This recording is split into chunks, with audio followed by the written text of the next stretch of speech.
ഇന്നത്തെ റെസിപ്പി നല്ല അടിപൊളി ഒരു പൊട്ടാറ്റോ റൈസിൻ്റെ റെസിപ്പിയാണ്.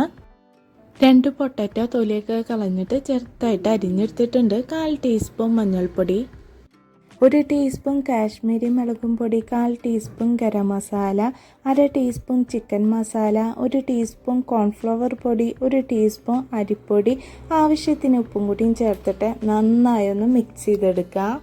10 മിനിറ്റ് റെസ്റ്റ് ചെയ്യാൻ വയ്ക്കാം.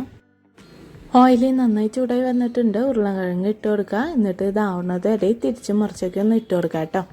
ഇതായിട്ടുണ്ട്. പാത്രത്തിലേക്ക് മാറ്റാം. 1 സവാള, 2 പച്ചമുളക്, 1 ടീസ്പൂൺ ഇഞ്ചി വെളുത്തുള്ളി ചതച്ചതും കൂടിയും ചേർത്തിട്ട് നന്നായി ഒന്ന് വഴറ്റിയെടുക്കുക. 1 തക്കാളി ചെറുതാക്കി അരിഞ്ഞത് മിക്സ് ചെയ്ത് തക്കാളിയൊക്കെ ഒന്ന് വെന്ത് വരട്ടെ. 1 ടീസ്പൂൺ കാശ്മീരി മുളകും പൊടി, 1/4 ടീസ്പൂൺ മഞ്ഞൾപ്പൊടി, 1/2 ടീസ്പൂൺ മല്ലിപ്പൊടി, 1/2 ടീസ്പൂൺ ചിക്കൻ മസാലയും കൂടിയും ചേർത്തിട്ട് മിക്സ് ചെയ്യുക. അതൊന്ന് മൂത്ത് വരട്ടെ. ഇതിലേക്ക് ചോറും നമ്മൾ ഫ്രൈ ചെയ്ത് വെച്ചിട്ടുള്ള പൊട്ടാറ്റോയും കൂടിയും ചേർത്തിട്ട് മിക്സ് ചെയ്യുക.